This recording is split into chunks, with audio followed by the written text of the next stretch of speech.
of my book, These Men Who Love Too Little, and this is the video 6. To be fair, Christianity, Judaism, Islam are far from being the only ones putting women down. Mythology gods in Rome and Greece, linked to cosmology, have been at the heart of the daily lives of citizens, such as Zeus, Jupiter, Saturn, etc., while they were cruel and behaved more like demons. They had nothing from the nature of universal love. They were especially mean to females they used to collect like toys. Some speak about giants or gods who fell in love with human females and gave birth to a hybrid race. However, even ancient philosophers were not more tender to females.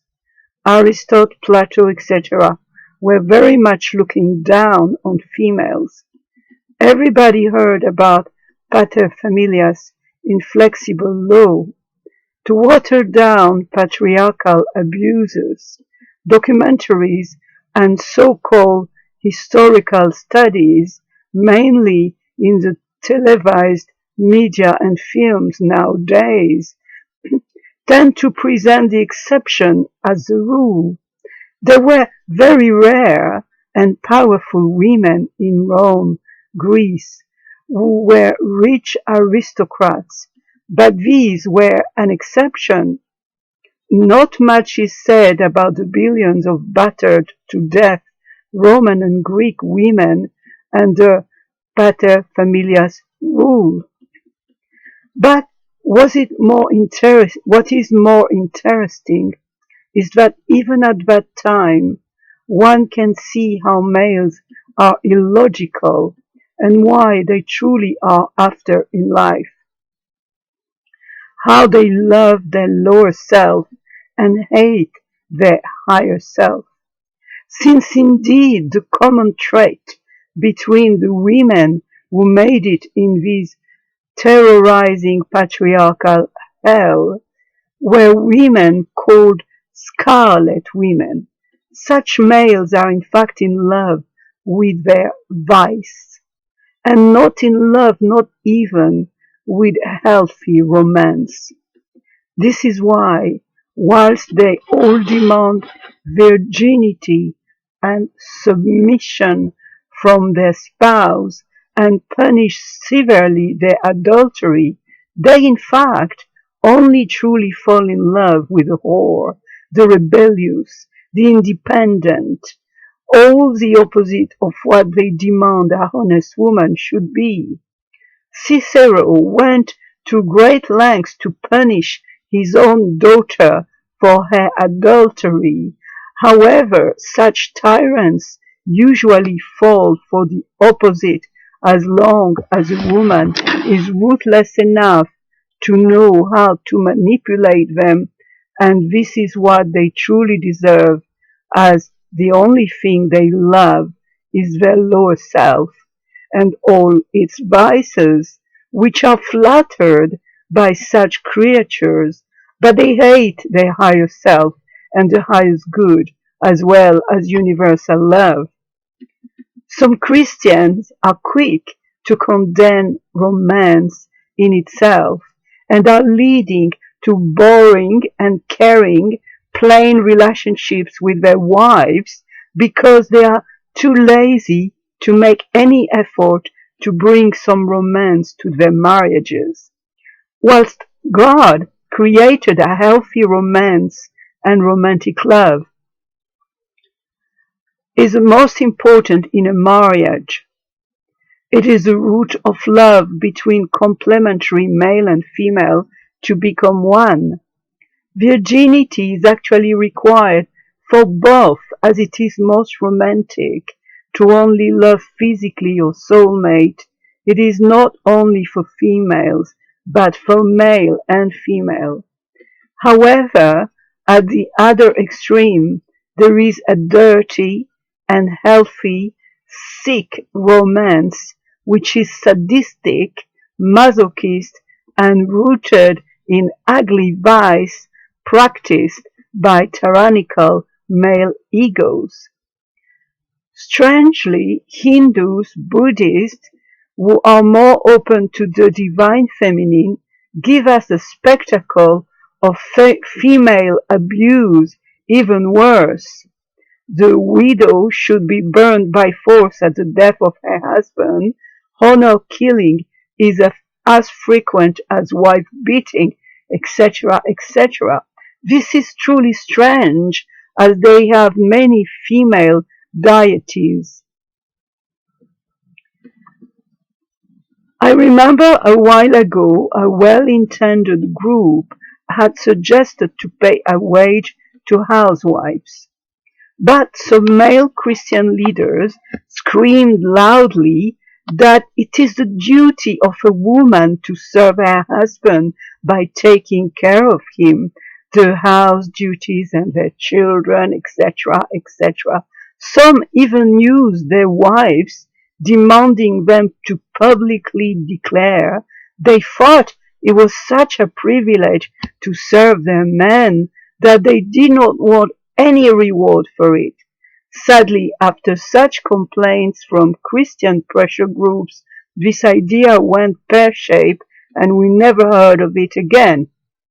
The tragedy is that such males also insist that them providing for their wives and children is an undeserved favor they do to them, which can be widely which can be withheld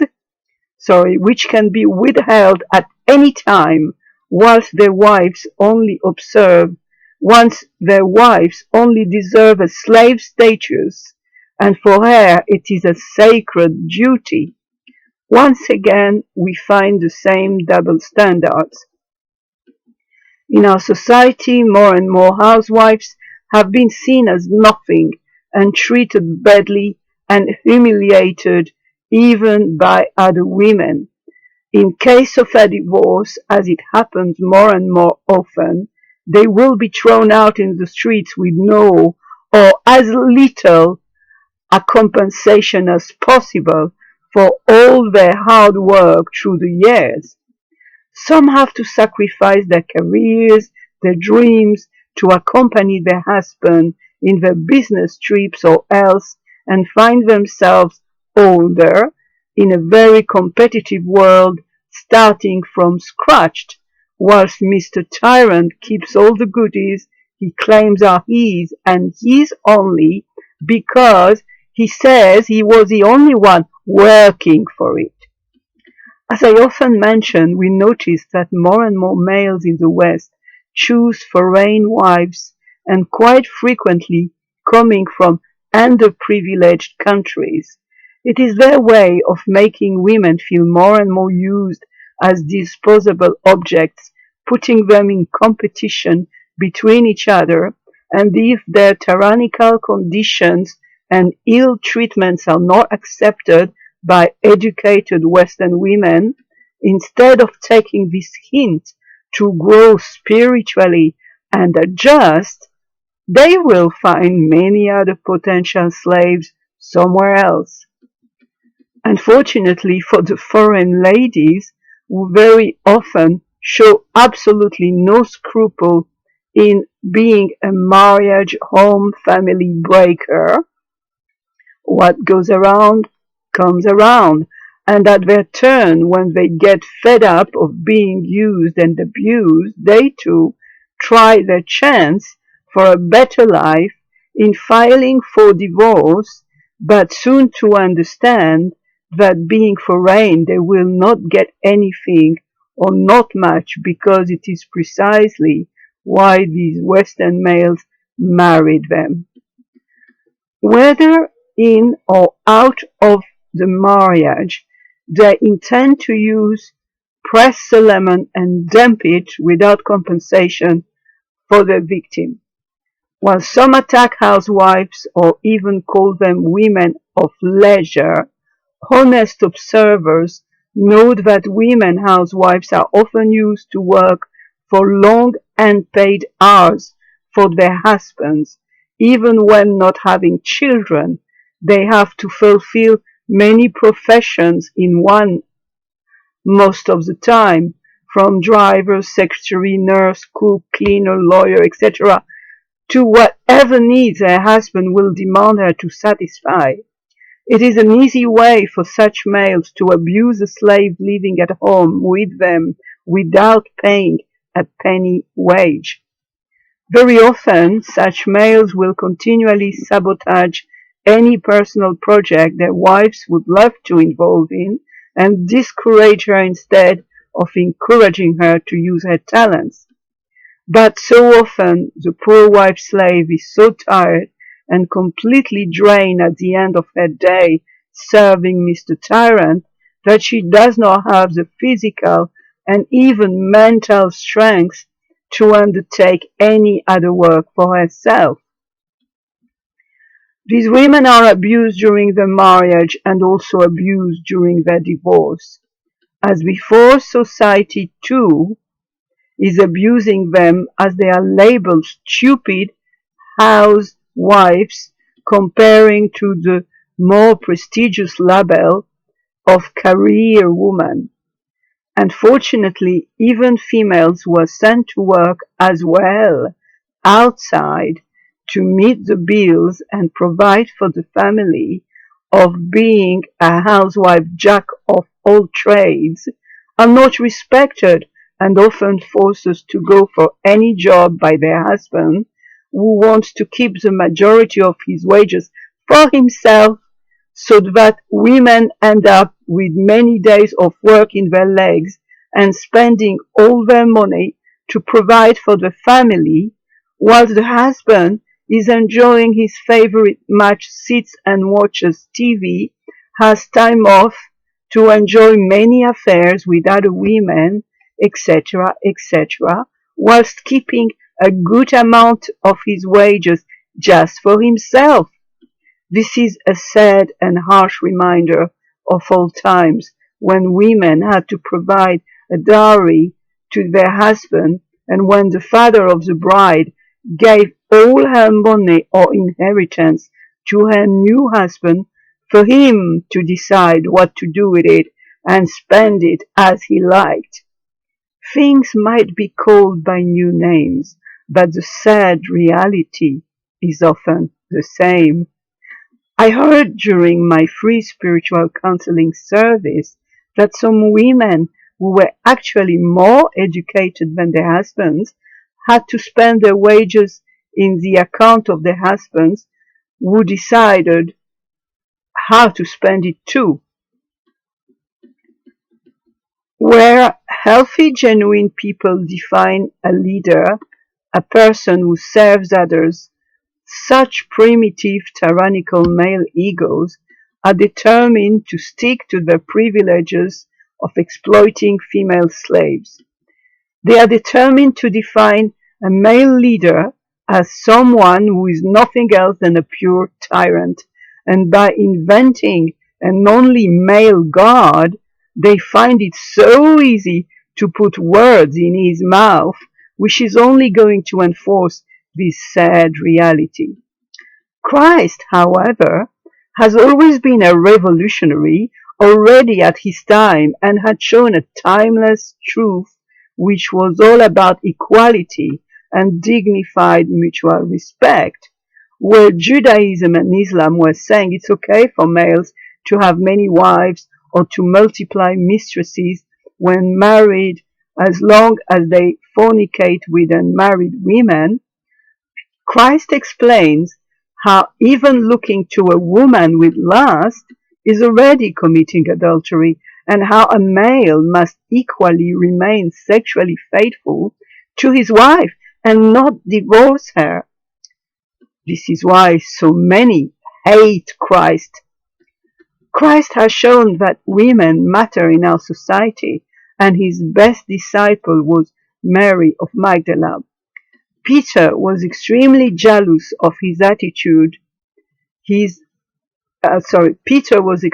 jealous and his attitude is representing the male attitude as always.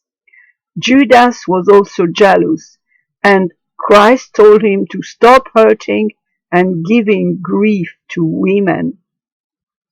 However, not many, even in the so-called Christian church, want to hear or understand such teaching.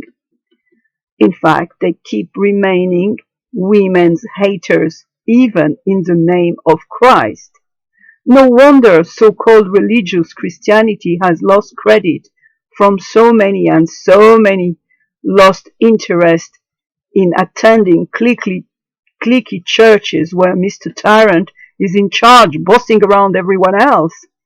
I am expressing all this with great sadness as I love Christ, and I'm very sorry for all the distorted teachings which have been preaching in his name, mainly when used to humiliate and enslave other human beings. We saw how slavery amongst Africans often goes with slavery of women, and as struggle against slavery for Africans and women has often been fought side by side. Again, not so long ago, when I was speaking about my film with Divine Mother, my long-term project I keep working on from time to time, I will explain why long-term later on. A lady who wanted to act in it as a volunteer hesitated because she said she was a Christian.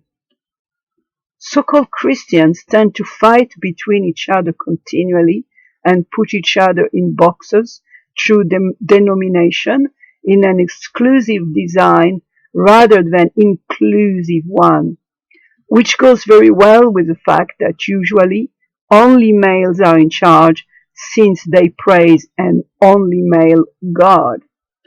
Although they tend to throw each other to hell without blinking or showing any empathy, they have their black sheep who are considered even worse. Joel Austin, for instance, is one of the black sheep attacked by all Christian groups. However, I have always been encouraged by his messages, and so seem thousands of people, Christians or not. His powerful words of encouragement truly express the unconditional love of God for all. I truly don't understand what is so outrageous as communicating the compassion and unconditional love of God. In spite of his openness from the beginning of his ministry, he has shown a very sexist way of mind. He kept publicly humiliating his poor wife for years with dodgy jokes, continually knocking her down, such as criticizing her cooking, making her look as useless or stupid, and as a cherry on the cake, sermoning that women should take such criticism and shut up. That is normal for some to bully or criticize. He said that it is normal for some to bully or criticize. One wonders what private hell his poor wife went through, as maybe his parents, brothers and sisters kept having digs at her without him ever defending her, but on the contrary, sermoning her. She had to shut up and take it as she deserves it. I remember once she spoke publicly many years down the line and said for years, "My husband said terrible things about me. I could now do the same, but I won't." I'm sure she was warned that Joel would not take any criticism, or maybe has she been threatened? It is very sad that even for a preacher who seemed so compassionate and open-minded, he behaved like a tyrant with his wife and fell in the trap of undermining someone to lift himself up in public eye. Louise Hayes, who did so much for all of us and reminded us about the necessity of loving ourselves, was herself a diamond thrown in the bin by what I could call the retarded dark Peter Pan syndrome. Maybe because she had to make a very strong choice within, giving up and dying of sorrow following getting dumped late in life after good and faithful services for no other reason that she could not stop the aging process, or taking a big breath and bouncing back. She seemed to embrace more male patterns than feminine ones. She had no time for sentimentalism and behaved as a businesswoman, fair, loving, encouraging, which allowed her feminine side to help many, but at the same time very masculine and strong, which led her to make hers the advice in a book she recommended these women who love too much, as many women felt that to be allowed in the male playground, one has to leave her femininity at the door and embrace male ideology. She has also sadly discredited, maybe even without realizing it, the heart center of the feminine principle. But such influence comes, of course, from the predominant controlling shadow of the retarded dark Peter Pan syndrome. The retarded dark Peter Pan syndrome. A huge, a huge geriatric male baby is tempesting at a younger female pushing his pram, monopolizing her attention to attending to all his needs. From a distance one guesses that whilst one cake is presented to him, he insisted he deserves all the tray full of cakes, eating cakes until he vomits. However, getting closer, one sees that these are not cakes, but little girls and little boys eaten alive, crushed and bloody going into his tummy. The deeply disgusted, very young girl pushing his pram keeps a diplomatic attitude but flattering him that all is well, letting him getting his wicked ways till exhaustion and possibly death to get rid of him sooner. Then she watches him agonizing with the same unperturbed smile. Cruella is not an older lady, but a young beauty queen. She keeps doing her nails as the old corpse is removed from the scene. Many state our world is ruled by pedophiles and psychopaths. Power taken and maintained only by brute force is obviously tyranny. One can see more and more military units with machine guns in the middle and western towns nowadays. This is frightening reminder of occupation and the Nazi regime. Unfortunately, brute force, unlike real strength, is totally blind to cosmic universal laws, as it is not requiring any wisdom, patience, or ethics. It simply imposes through its brutality as it exterminates all who are physically weaker or not in possession of weapons to defend themselves on equal ground. The beast using brutal force can then enjoy all privileges and give way to lust, greed, with not many contenders. But the beast is not only about lust and greed. There is a deeper perversion. As like a king without any entertainment, he needs to see blood. He needs to cause pain and death.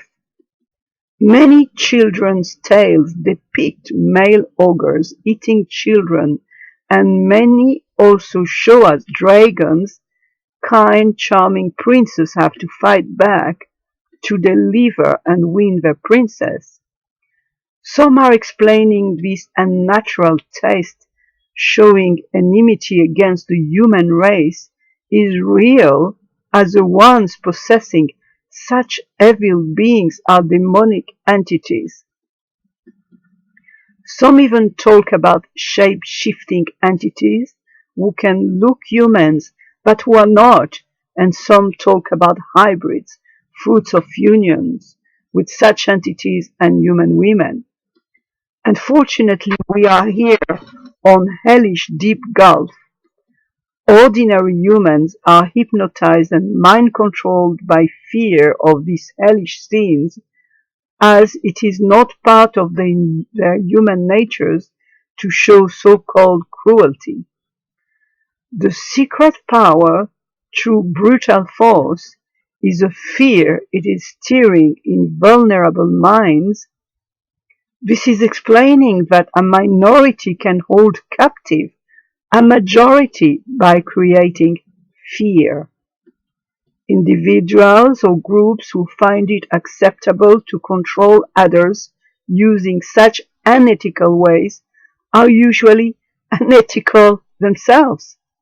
Unfortunately, senior males in charge, even when only human, have to go through several degrees of desensitivization before they could be selected to get such powerful position, selling their souls and ethics again and again. Many nowadays see psychopaths as narcissists who enjoy solo guilty pleasures at the expense of many. They turn in self-destructive addiction as to get the thrill one needs to dive deeper and deeper into new vices. This is leading out of the equation darker realities and pressures put on these males, which rendered them insensitive to others' pain.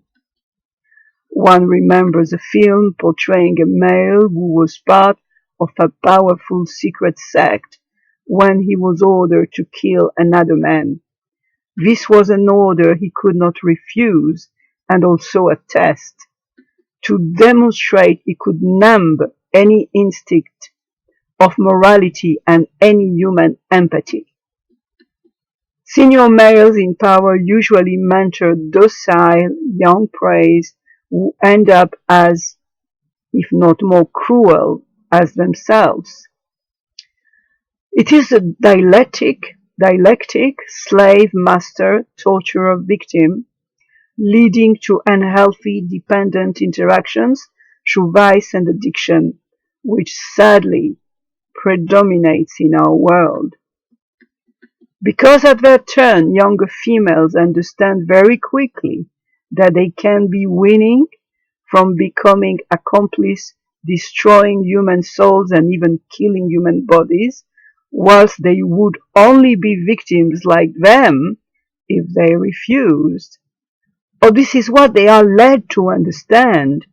Unfortunately, they are not wise enough to get the whole picture and understand where this is leading them, which is a worse place than the one they wanted to avoid by selling themselves.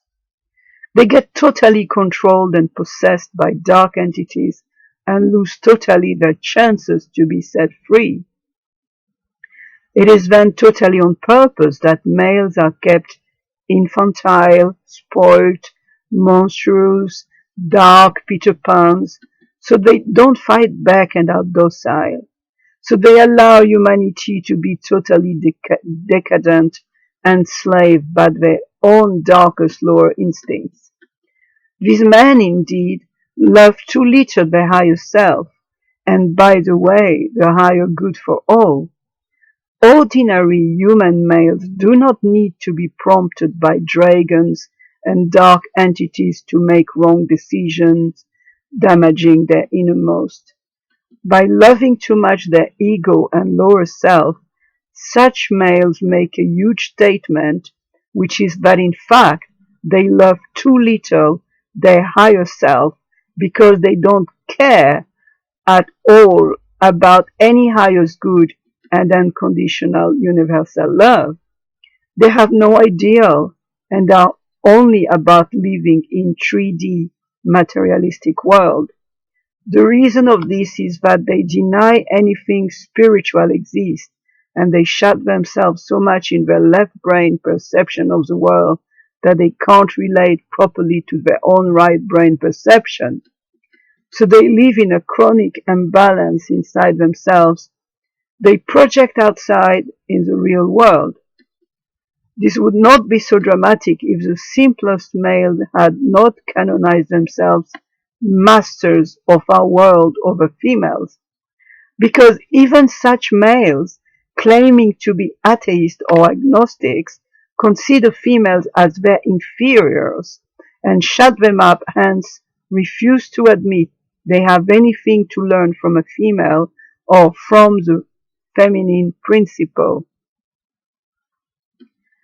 Some belonging to dark Satanist sects are consecrated to worshipping evil instead of good and Satan instead of source divine. These have a negative ideal, one could say. As we have already explained, it is as destructive to them than to the rest of the world.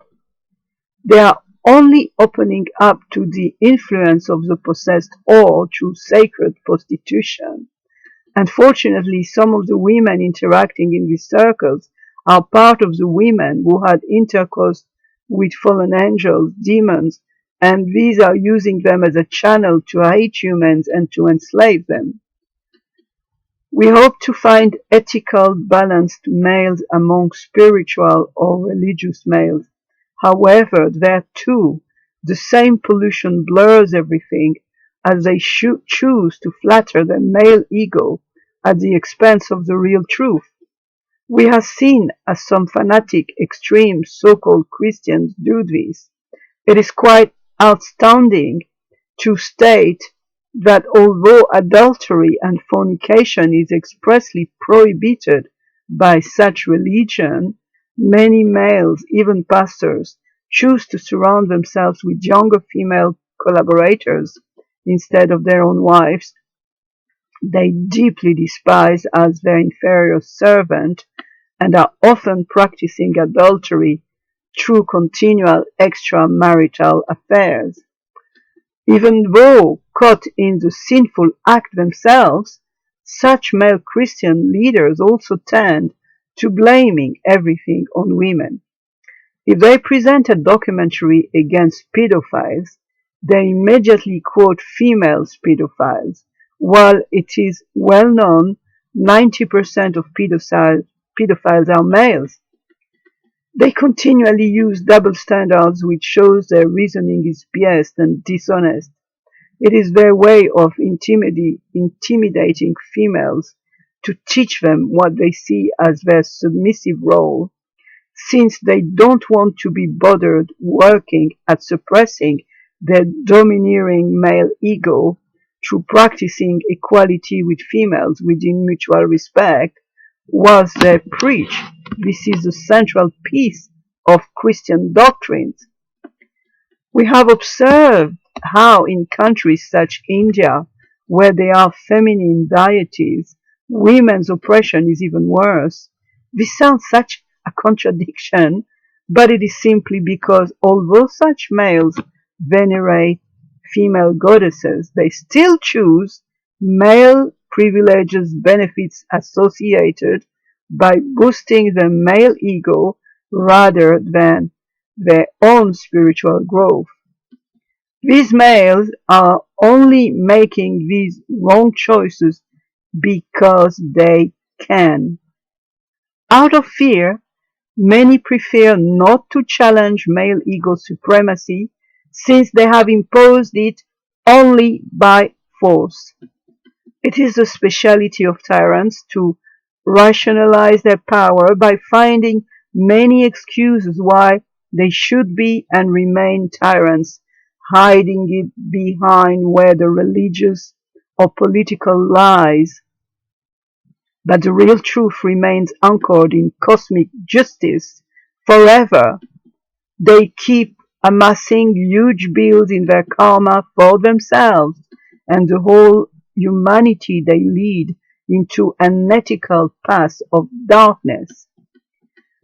It is only very recently that good men and courageous women have helped us by saving by saying aloud what everyone always thought silently, and helped us by denouncing such lies and delivering women from exploitation and slavery through the return of the feminine divine.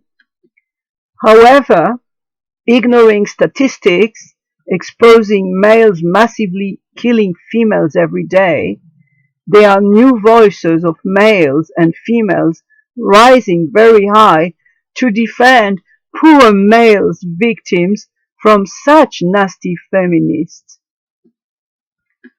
The defensors of retarded Peter Pan dog syndrome. The lamentations of male tyrants trying to kill the fetus of female dignified equality and return of the feminine divine in the womb. Paid female collaborators, of course, defend such views. With syrupy voices and a ton of provocative makeup, young professional females pretend to intimidate intelligent women with patronized, prepared speeches. Even worse, in nightmarish dress to kill reminiscences, a few transgenders, born males who became females, spit their hatred against females and unresolved male issues against females, teaching us what a real female place is and should be, to remain crushed underfoot tyrannical male ego, announcing they unilaterally decreed, "It is the end of feminism."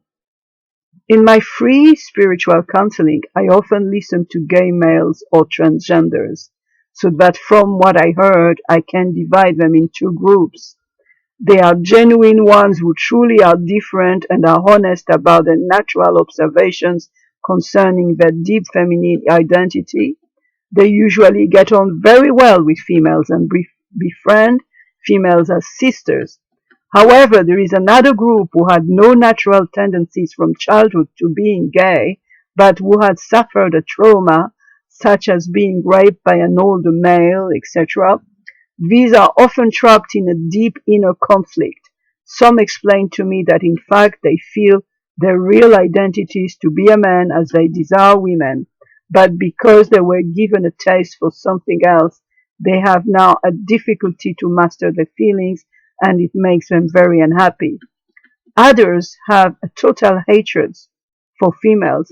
They envy as they don't feel well in their new female skin and they need to aggress them to vent their unresolved male hatred.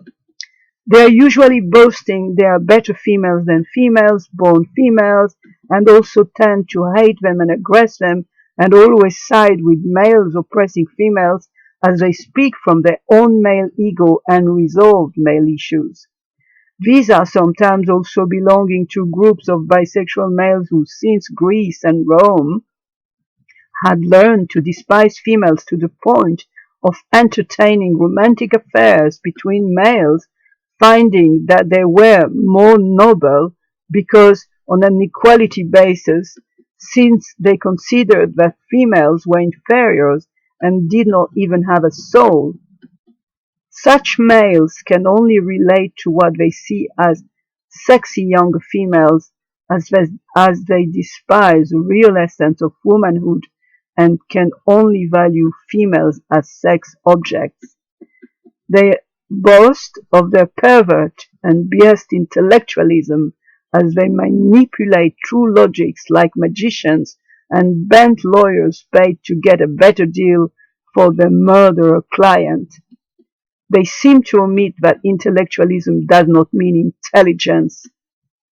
This is part of the core issue precisely, and this is why they are the first to lose, as they stubbornly refuse the sporadic signaling from their right brain that there is another indispensable angle they need to take in account to get the real picture of our multidimensional universe. But they rather bury their head in the sand as long as they can keep the whole cake to themselves without sharing it, since male privileges obliges. After centuries of oppression where women were abused and tortured, none of these males stood for the beaten up, forsaken wife and children. Watching such watching how such female collaborators are paid to dirty women's cause, whilst brave females gave their lives to obtain the rights they now enjoy freely, is truly vile, and it is essential in the collective feminine consciousness to remember such betrayal by these female collaborators. When the feminine speaks with her heart energy, the tyrannical male speaks with his dry intellect. Hence there is no dialogue possible if there is no willingness to learn from each other. Such males insist to only relate to others through a damaged left brain, whilst women are trying to get through to them that to find key solutions for our planet, they ought to learn to use their right brain as well. But this sort of male bullies would never accept to shut up to listen to another viewpoint from another angle, from another perspective than their own. So they rather slap until one is blue on the face to impose their own perspective as the only one. However, when males are truly in touch with their heart energy, not only dialogue is possible, but true brotherhood and sisterhood. And through this equal, dignified complementarity, harmony opens up beautiful windows in heaven. We can only find key solutions through opening up to new spiritual perspectives. For that, one needs to be humble enough to become like a little child, so to forget that one thinks to know, to receive a new way of seeing the same phenomenon from a different perspective. From such humble, loving exchange comes a new revelation, which is a key solution for humanity and the safeguard of our universe. As we already saw, the flower of life reveals such wonderful experiences and patterns through sacred geometry. But primitive macho male ego, thick poor little rich boy will never know, whilst he crushes everything by treading his elephant trump in the porcelain shop, triggering on his way more global catastrophes. Other male in touch with the feminine side enjoy heaven on earth, acclaimed with rose petals thrown on their path by their beloved adoring wives. Sadly, such males still imposing patriarchal standards, thus justifying its abuse on jilting blame on females, wish to remain in the old school and refuse change, refuse growth, because they don't want to lose their privileges, so they would do anything for this, even keeping bullying women publicly to impose their fascist misogyny.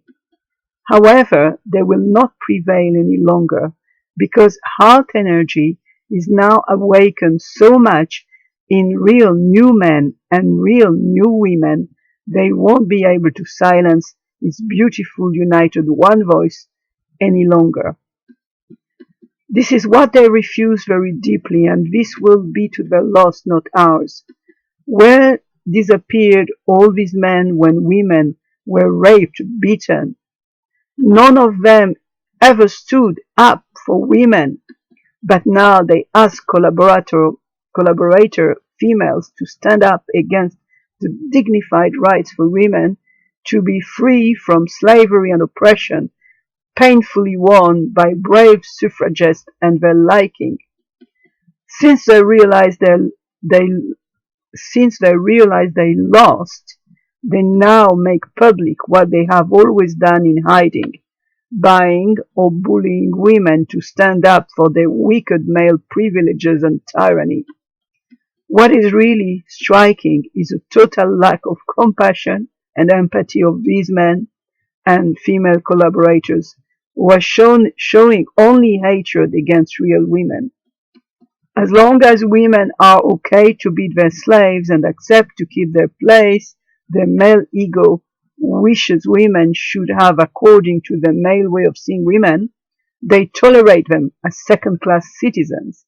But they are totally shut to even try to understand how it feels from inside for real women, and they refuse to allow the deeply censored by males, as it has always been until now, feminine mind to express herself directly unfiltered by males.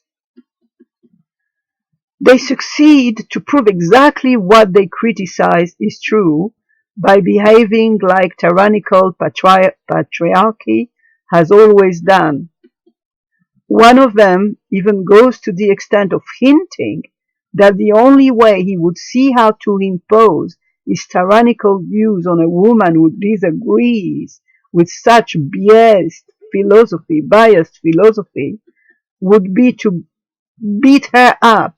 As to him, there is no other way he would, as a man, consent to play second fiddle, even just for a split second, to show some empathy and listen to a different view of the world from inside.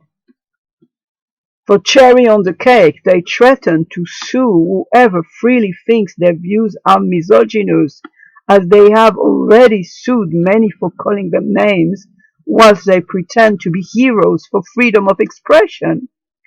They actually say word for word that between men, if someone does not agree with them, the only way out would be to fight physically.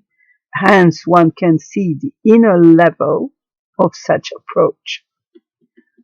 All the accusations thrown at women defending a new feminine way of seeing the world and centuries of patriarchal abuse by such group only demonstrates that such fascist old way of seeing the world cannot anymore be accepted by decent, responsible people, whether males or females.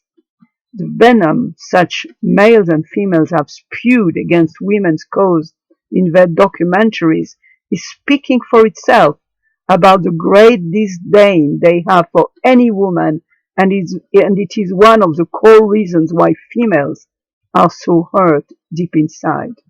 Not because females like to be seen as victims, as they cruelly and wickedly claim, distorting even the legitimate reasons why women need to stand up to be respected and treated decently at an equal level.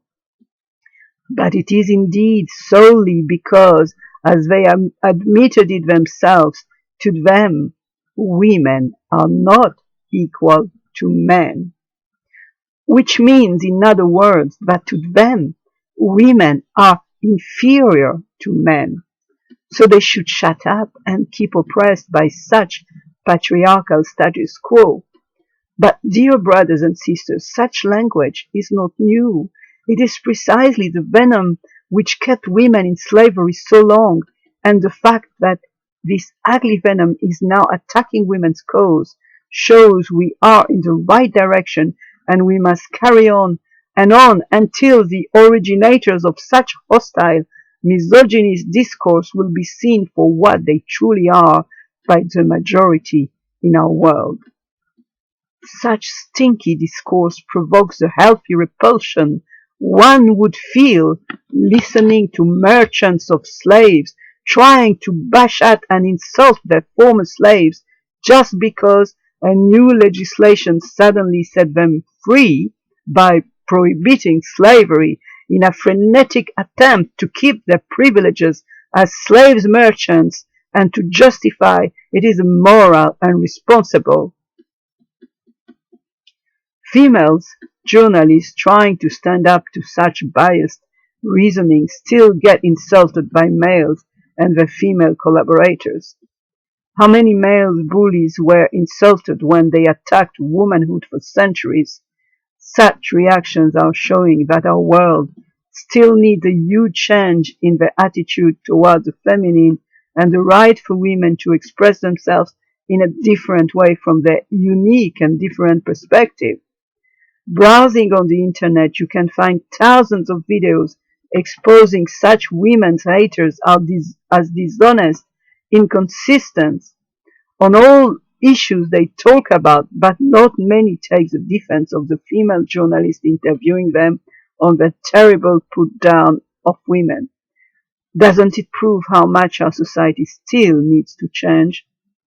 Although huge progresses have been made, we are far from a fair, women equal, dignified contribution to our society.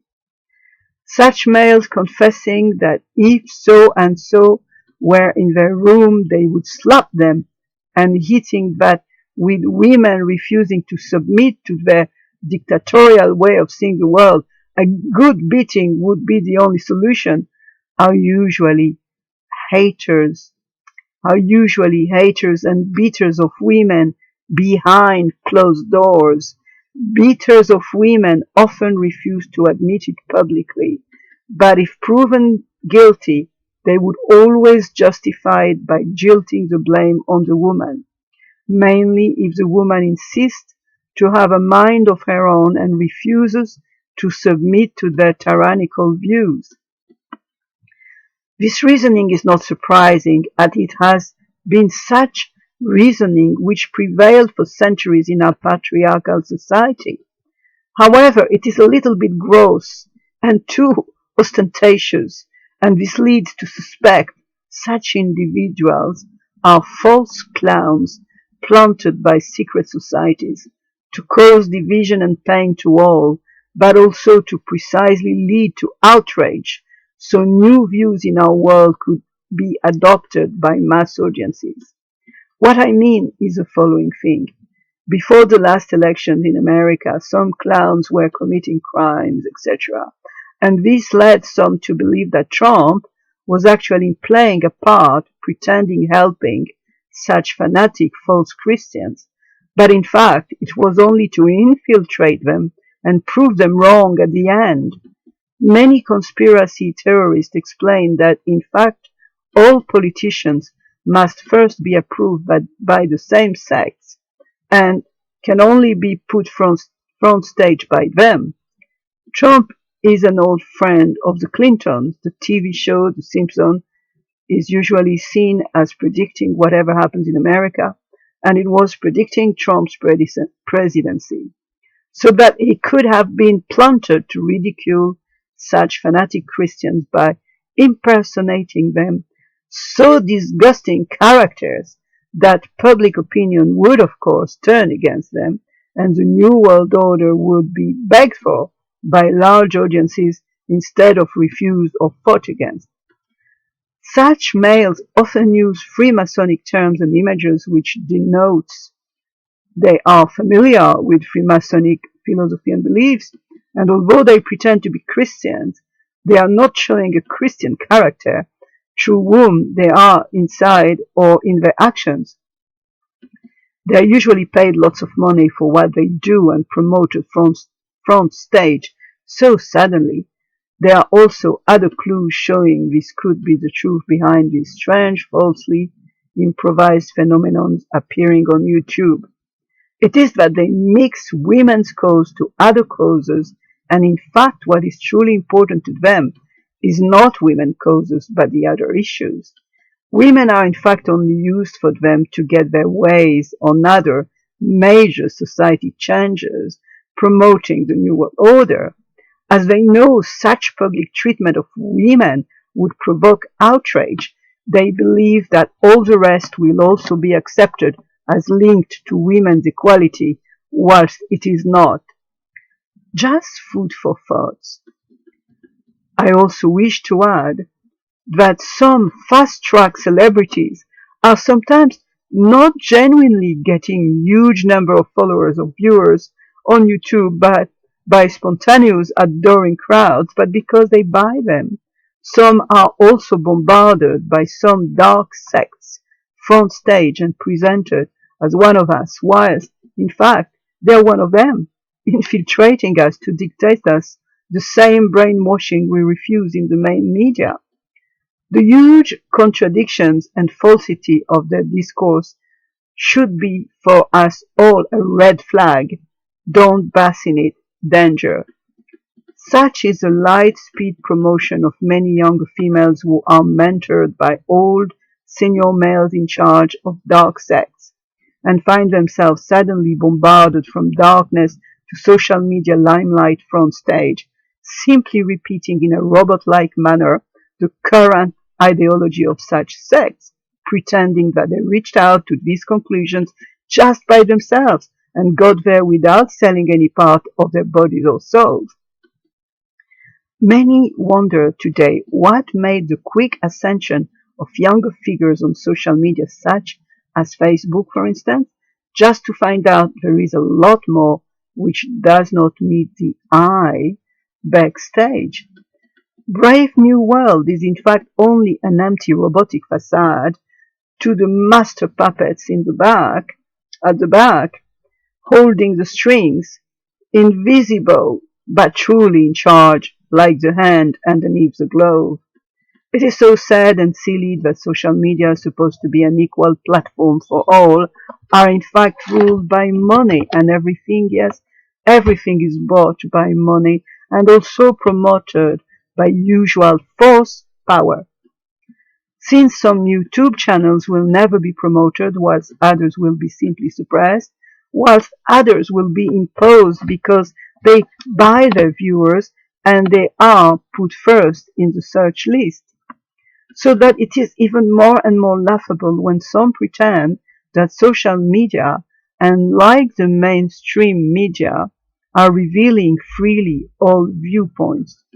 Of course, there is always the exception to confirm the rule, where a genuine soul, without cheating or being fakely promoted by the mob, will attract natural, genuine viewers or followers. But this is less and less likely to happen in the future.